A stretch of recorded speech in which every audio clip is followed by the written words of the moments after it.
자, 이 시간 하나님께서 주신 말씀 보겠습니다.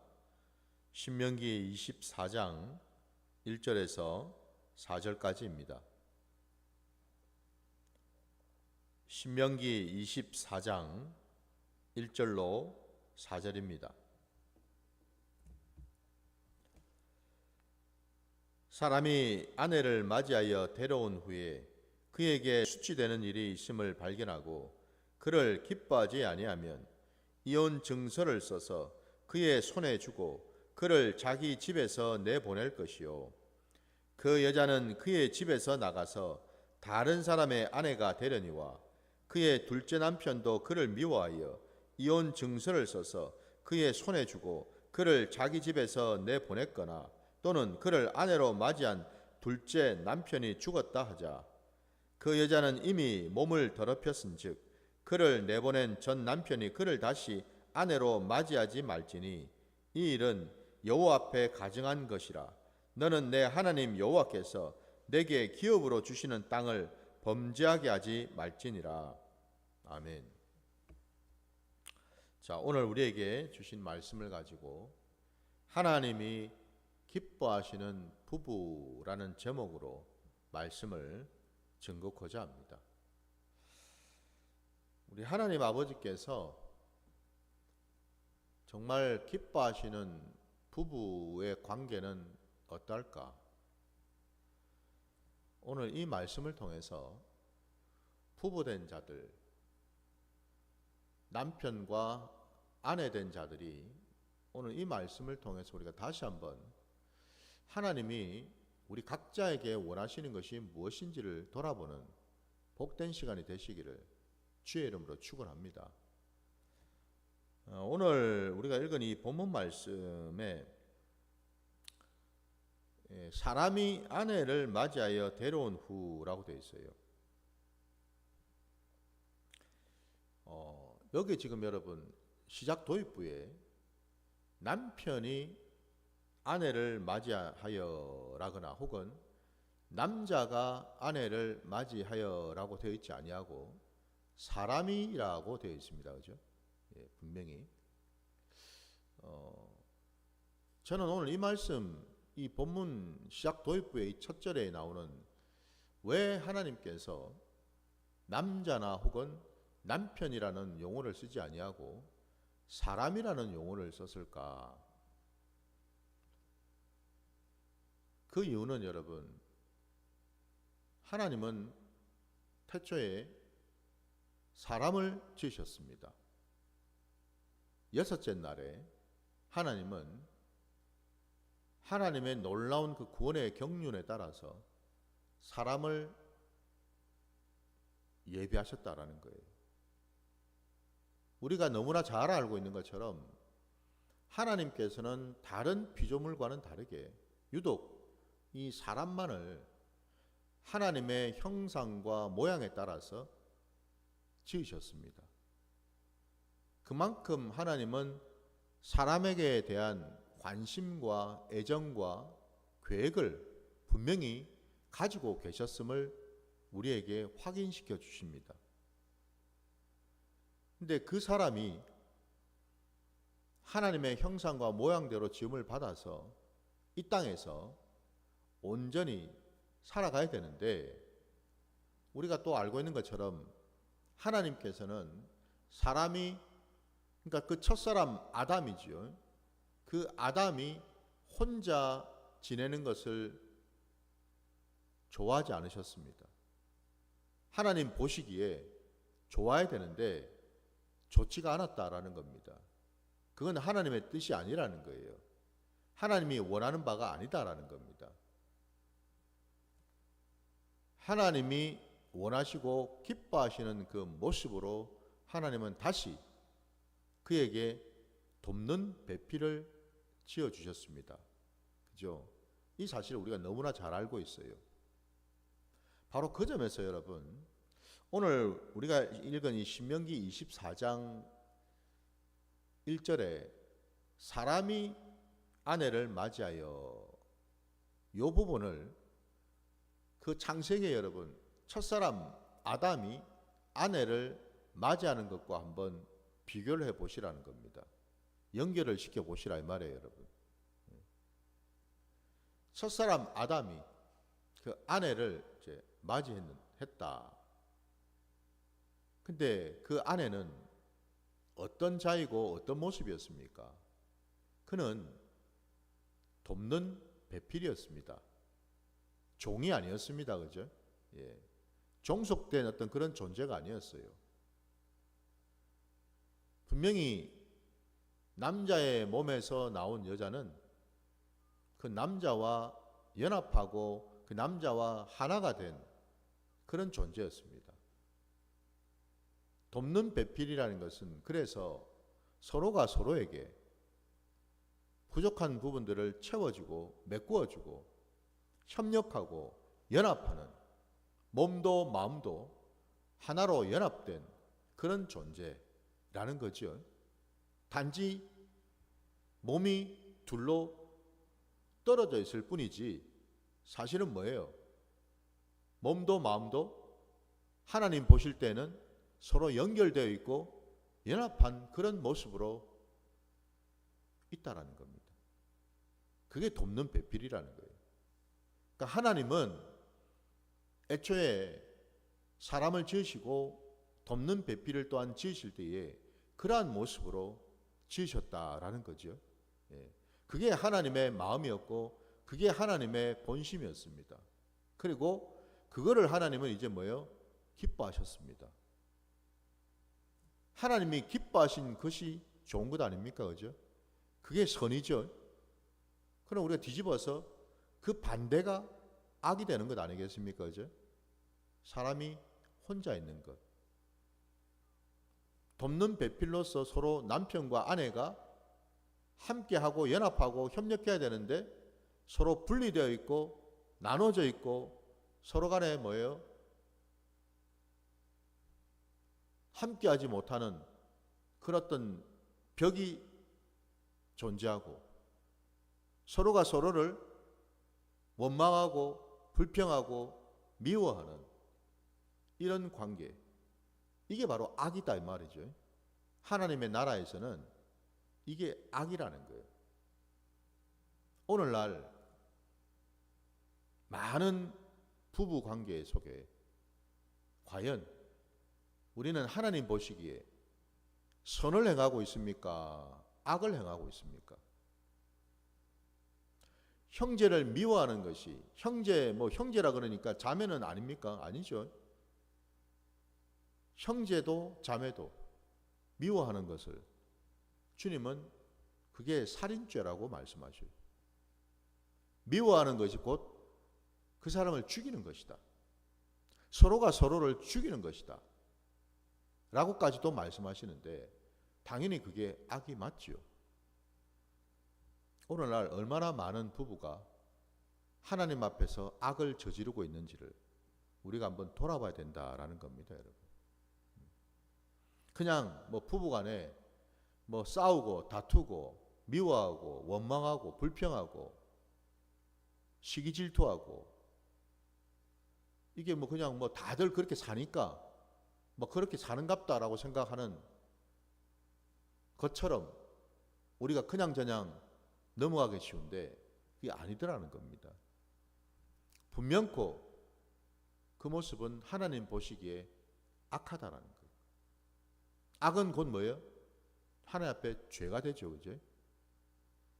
죄인의 모습이라는 겁니다. 남편도 아내도 죄인의 모습으로 서로가 서로를 바라보고 있다 이 말이에요. 서로가 서로를 대하고 있단 말입니다, 여러분. 그러니 여러분 어떻습니까? 그냥 단순한 게 아니죠, 이게 지금. 오늘 본문을 다시 보시면은 놀랍게도 하나님이 당신의 형상과 모양대로 지었던 그 사람이 아내를 맞이했는데 그에게 수치스러운 일이 있음을 발견하고 기뻐하지 아니하면 이혼 증서를 써서 내보내라. 여기 지금 수치되는 일이 뭘까? 자세히는 우리는 알 수는 없어요. 그러나 우리가 한 가지 알 수 있는 것은 적어도 수치되는 일은 음행과는 관련이 없다라는 사실을 알 수 있습니다. 왜냐하면 모세의 그 율법에 의하면은 결혼한 여자가 남편이 아닌 다른 남자를 만나서 음란한 짓을 관계를 맺었을 때에 그 여인은 어떻게 되는 겁니까? 율법에 의하면 돌에 맞아서 죽임을 당하게 돼 있죠, 그죠? 그 여자든 그리고 함께했던 남자든 이 음란한 짓을 음행을 저질렀을 때는 반드시 돌로 쳐 죽이게 돼 있어요. 근데 지금 본문에는 이혼 증서를 써서 그냥 내보내라고 돼 있잖아요. 이 말은 즉슨 뭐예요? 적어도 이 수치스러운 일에는 음란이나 어떤 음행한 일은 아니었다라는 걸 알 수가 있죠, 그죠? 그 외에 다른 어떤 일들이라는 것을 짐작할 수 있어요. 근데 여기에서 여러분, 우리가 분명히 또 한 가지 짚고 넘어갈 부분은 뭐예요? 여기에 1절부터 4절에 나오는 이 모든 말씀 속에는 다 남자가 우선이 되어 있고 남자가 주체가 되어서, 그죠? 여자를 뭐 받든 쫓아내든 뭐 이혼 정서를 써서 보내든 남자가 우선이 되고 주체가 되어 있다는 사실이에요. 여자는 피동적으로 수동적으로 그냥 남편이 하는 대로 받아들여야 되고 수용해야 되는 그런 존재로만 되어 있다 이 말입니다. 여자는 그 어떤 권리나 아내로서 그 어떤 요구를 할 수 없고 오로지 남자가 원하는 대로 있으라면 있고 나가라면 나가야 되는 이런 어떤 형편에 있다 이 말이죠, 그죠? 이 자체부터가 이미 뭐예요? 부당할 수밖에 없죠. 이 자체부터가 이미 뭐죠?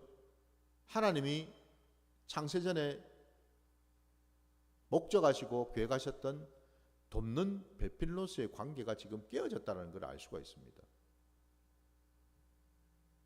이미 깨어진 상태예요, 지금.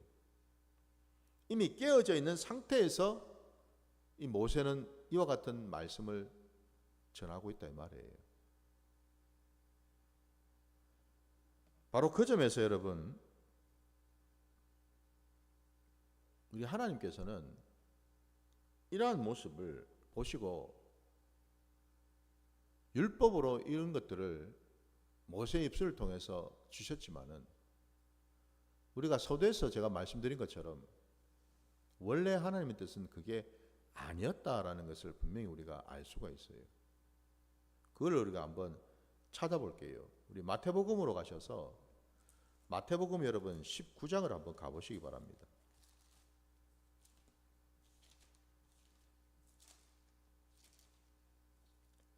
마태복음 19장입니다. 3절부터 9절까지.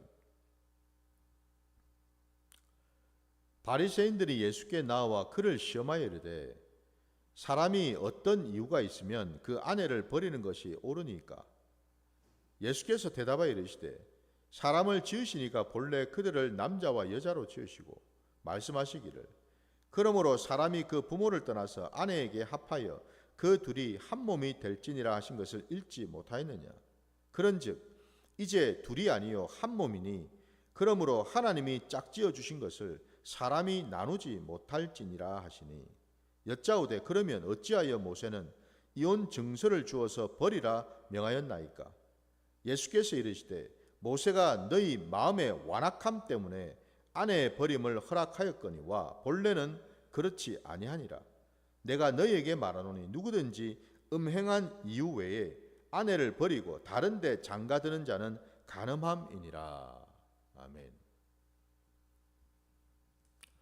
분명히 예수님께서 이 땅에 오셔서 하나님의 말씀을 정확하게 증거하셨습니다. 하나님의 마음을, 하나님의 본심을 정확하게 나타내 보여주셨습니다. 그 말씀인즉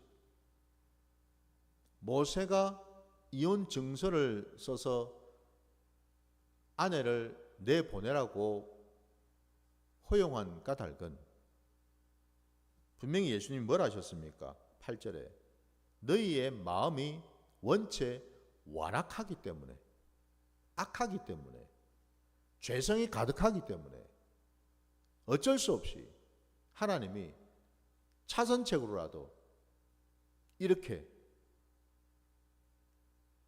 하게 하셨다라는 거예요. 왜?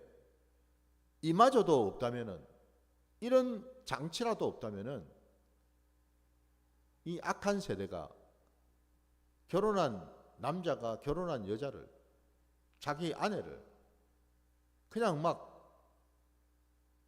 마음에 그냥 내키는 대로 그냥 쫓아냈다가 데려왔다가 이런 짓을 하지 않겠느냐라는 거죠. 집집마다 여러분 부부관계가 이런 식이라면 남자가 아내 대하기를 마치 무슨 물건 대하듯이 취급을 하고 그냥 남편 자기 마음대로 원하는 대로 그냥 이혼 증서만 작성해서 주면은 모든 것이 다 해결이 되는 이런 것이 통용이 되는 사회라면 여러분 그 사회가 어떻게 되겠어요? 집집마다 말입니다.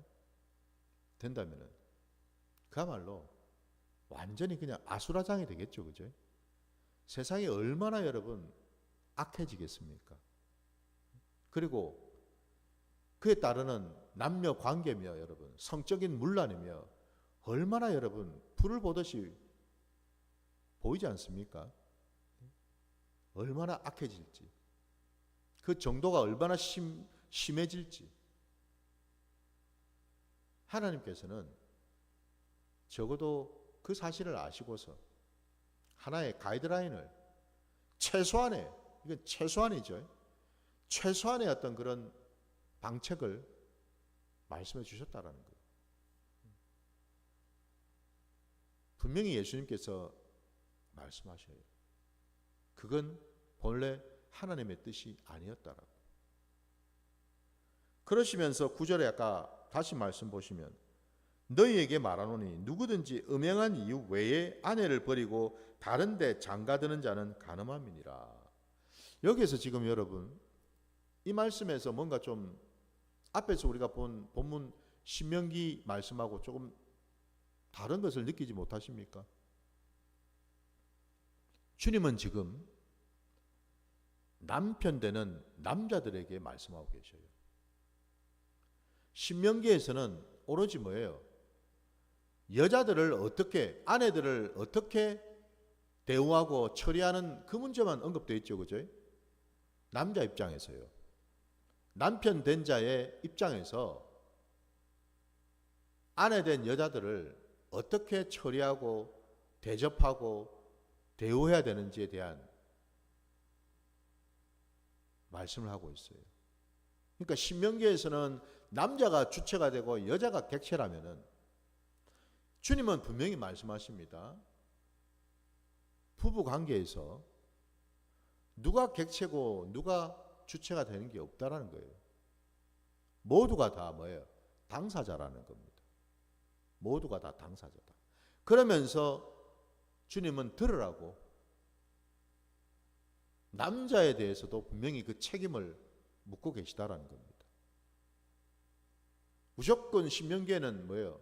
남편인 남자는 괜찮고 별 문제가 없고 단지 여자 쪽에서 아내 되는 여자 쪽에서 음행을 하든 아니면 어떤 이런저런 어떤 수치스러운 어떤 일들을 하든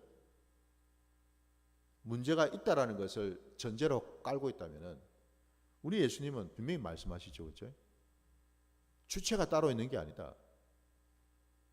여자도 여자지만 남자인 남편도 얼마든지 결혼 관계에서 부부 관계에 있어서 잘못을 저지를 수가 있다. 그래서 남자도 음행한 영고 외에는 그 아내를 결단코 내보내서는 안 된다. 쫓아서는 안 된다. 라고 해서 이 남자인 남편에게도 정확한 책임과 의무를 말씀하고 계시다라는 겁니다.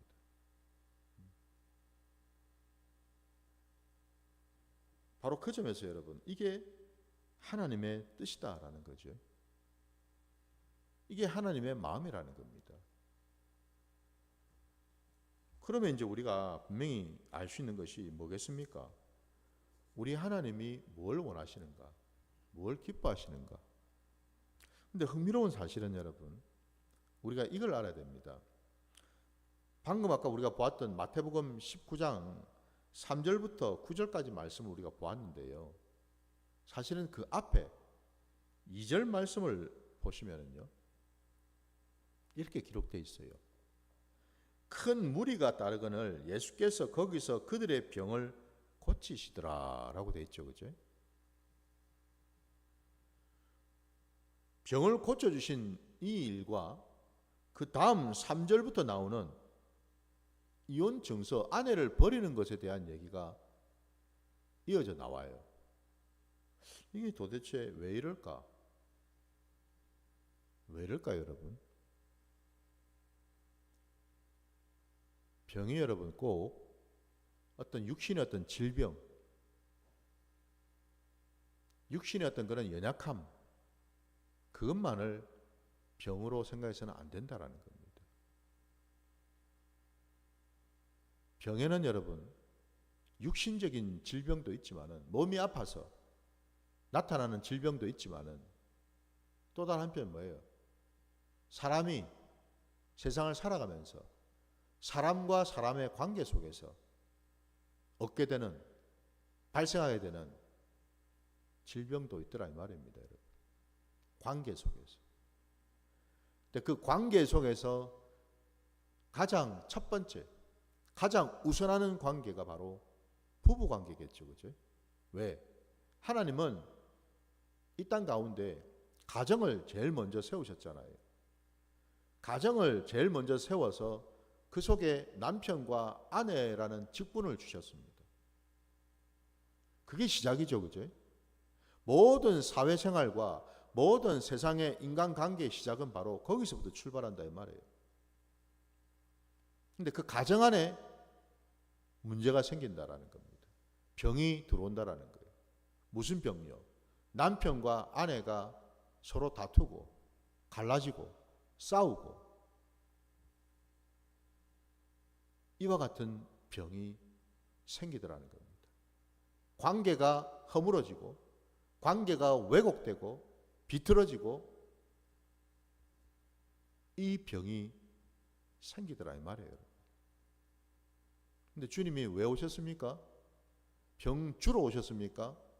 아니죠, 그죠? 병을 말씀처럼 고치러 오셨어요.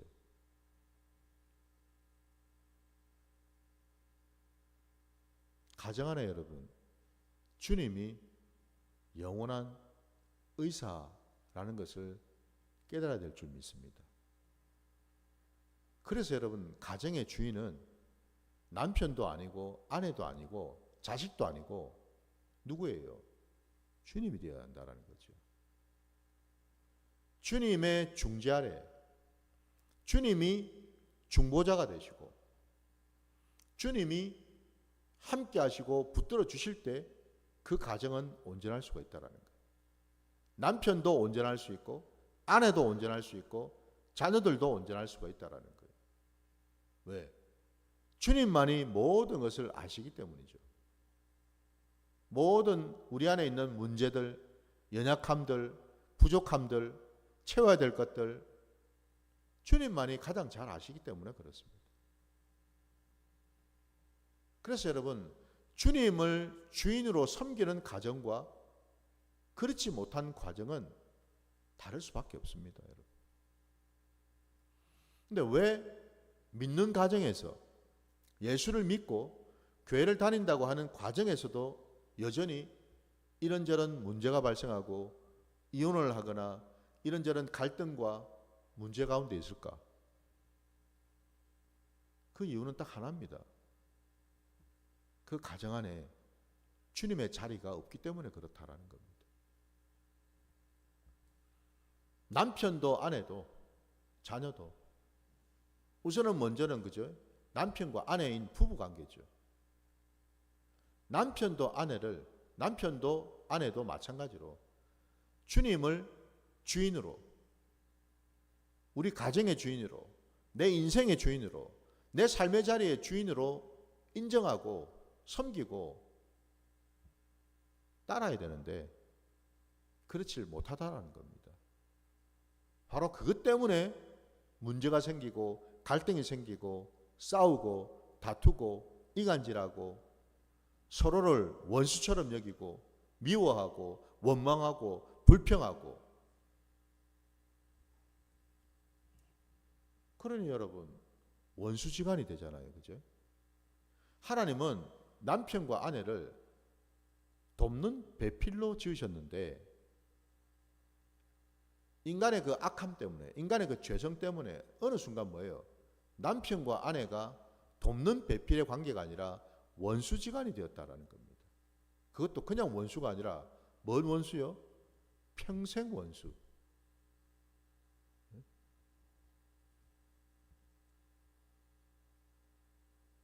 이건 여러분 비극이죠.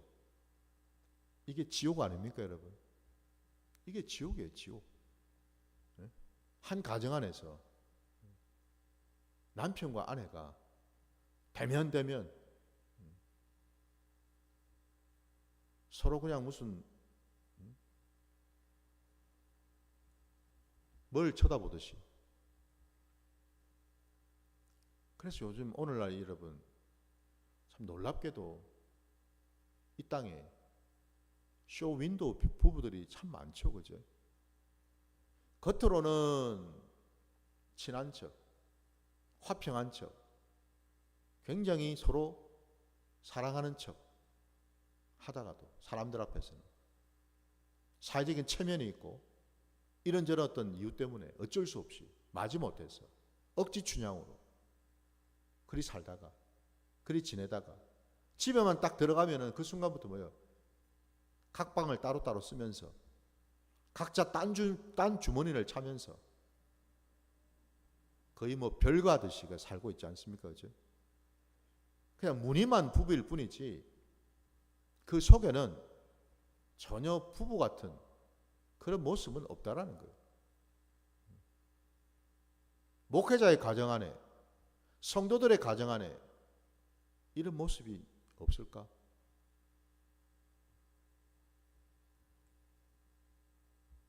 저도 마찬가지죠. 무엇보다 먼저 오늘 이 주신 말씀이 남편에게 주신 말씀, 아내에게 주신 말씀인데 우리가 말씀을 어떻게 받아야 될까?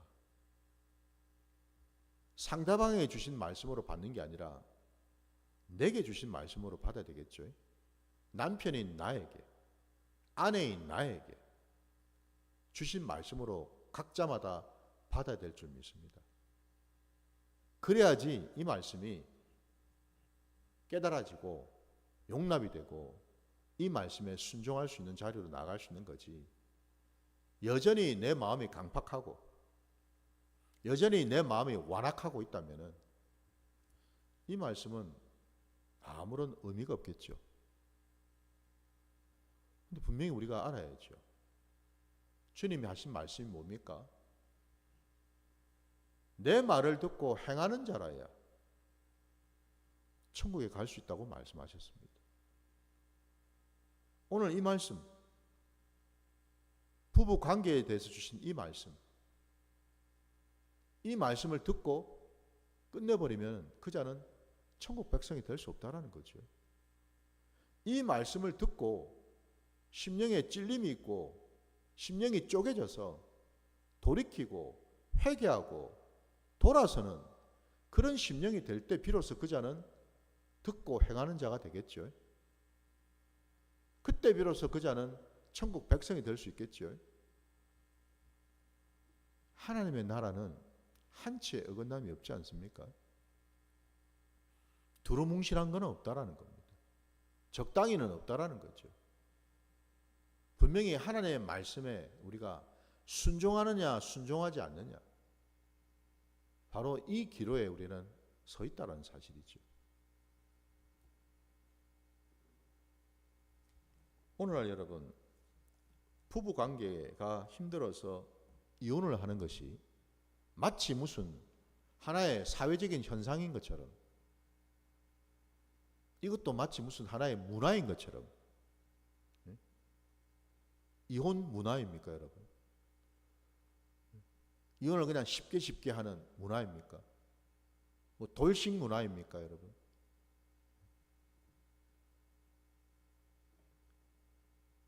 참 죄인들은 왜 죄인인가? 자기 죄를 뻔히 알면서도 끊임없이 그것을 합리화시키고 정당화시키려 합니다. 왜? 나만 하는 게 아니니까. 저 사람도 하고 있으니까. 세상이 그러니까. 그게 죄인자의 모습이라는 거예요. 뭐 그걸 들춰낼 필요도 없고 찾아낼 필요도 없어요. 그 모습 그 자체가 바로 내가 죄인이라는 증거라는 거죠. 그대로 드러나는 거예요. 그게 바로. 하나님 말씀에 불순종하는 이 자체가 불순종하는 게 죄를 짓는 것 아닙니까? 그죠? 죄인의 모습이죠. 부디 여러분 오늘 이 말씀 속에서 저도 여러분도 하나님이 태초에 가정을 어떻게 세우셨는지, 돕는 배필을 왜 하나님은 만드셨는지, 남자에게는 여자를, 여자에게는 남자를, 왜 각자에게 돕는 배필을 하나님이 허락하셨는지 우리가 돌아봐야 될 줄 믿습니다. 가정이 바로 서야지 우리의 신앙도 이 나라도 바로 서게 될 줄 믿습니다. 가정이 바로 서야 여러분 교회도 바로 서게 되는 겁니다. 바로 그 자리까지 믿음으로 순종함으로 나아가시기를 주의 이름으로 축원합니다. 자, 오늘 주님 가르치신 기도로 예배를 마치겠습니다. 하늘에 계신 우리 아버지여, 이름이 거룩히 여김을 받으시오며 나라가 임하시오며 뜻이 하늘에서 이루어진 것 같이 땅에서도 이루어지이다. 오늘 우리에게 일용할 양식을 주시옵고 우리가 우리에게 죄 지은 자를 사하여 준 것 같이 우리 죄를 사하여 주시옵고 우리를 시험에 들게 하지 마시옵고 다만 악에서 구하시옵소서. 나라와 권세와 영광이 아버지께 영원히 있사옵나이다. 아멘.